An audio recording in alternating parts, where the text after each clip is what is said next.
ദൈവനാമത്തിന് മഹത്വമുണ്ടായിരിക്കട്ടെ. വലിയ നോമ്പ് ആരംഭിക്കുകയാണ്. നമ്മുടെ കർത്താവിൻ്റെ 40 ദിവസത്തെ ഉപവാസത്തെ അനുസ്മരിക്കുകയും ധ്യാനിക്കുകയും ചെയ്യുന്ന ആദ്യത്തെ 40 ദിവസവും ക്രിസ്തുവിൻ്റെ പീഡാസഹനവും കുരിശുമരണവും ഉയർപ്പും ഓർത്ത് ധ്യാനിക്കുന്ന 10 ദിവസവും, ഇങ്ങനെ 50 ദിവസത്തെ നോമ്പാചരണം ആരംഭിക്കുകയായി. ഇന്ന് നമ്മൾ പേതുർത്ത ഞായർ ആചരിക്കുകയാണ്. പേതുർത്ത എന്ന സുറിയാനി വാക്കിൻ്റെ അർത്ഥം തിരിഞ്ഞു നോക്കുക അല്ലെങ്കിൽ അവസാനിപ്പിക്കുക എന്നാണ്. നമ്മുടെ കഴിഞ്ഞകാല ജീവിതത്തിലേക്ക് ഒന്ന് തിരിഞ്ഞു നോക്കുവാനുള്ള ദിവസമാണ് ഇന്ന്. നമ്മുടെ വിചാരത്തിലും വാക്കിലും പ്രവൃത്തിയിലും വന്നുപോയ കുറവുകളിലേക്കുള്ള ഒരു തിരിഞ്ഞുനോട്ടം.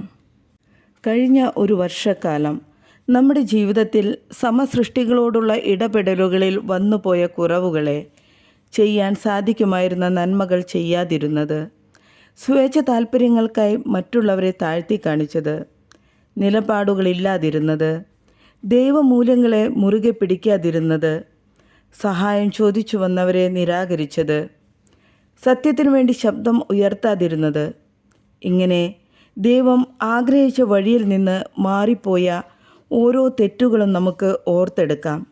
ഇതെല്ലാം ദൈവസന്നിധിയിൽ നമുക്ക് ഉപേക്ഷിക്കാം. ഈ നോമ്പുകാലത്ത് നമുക്ക് വേണ്ടി കുരിശിൽ മരിച്ച ആ ക്രിസ്തുവിനോട് ഒരു പടി കൂടെ അടുത്തു വരുവാനായി നമുക്ക് ശ്രമിക്കാം. ഇന്നത്തെ ഈ ഞായറാഴ്ചയെ കൊത്തീനെ ഞായർ എന്നും പറയുന്നു. കാനാവിലെ കല്യാണ വീട്ടിലെ കുറവിനെ പരിഹരിച്ച് സമൃദ്ധിയിലേക്ക് നയിച്ച ക്രിസ്തുവിൻ്റെ ആദ്യ അടയാളത്തെ നാം ഇന്ന് ധ്യാനിക്കുന്നു.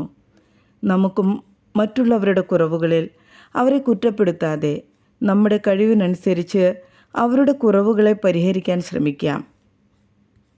ഈ നോമ്പുകാലത്ത് പ്രാർത്ഥനയിലൂടെയും വചനധ്യാനത്തിലൂടെയും ഉപവാസത്തിലൂടെയും മറ്റുള്ളവരെ സഹായിച്ചും ക്രിസ്തുവിനോട് ഇന്നലെയേക്കാൾ ഒരു പടി കൂടി അടുത്തു ചെല്ലുവാൻ നമുക്ക് ശ്രമിക്കാം. അതിനായി ദൈവം നമ്മെ എല്ലാവരെയും അനുഗ്രഹിക്കട്ടെ.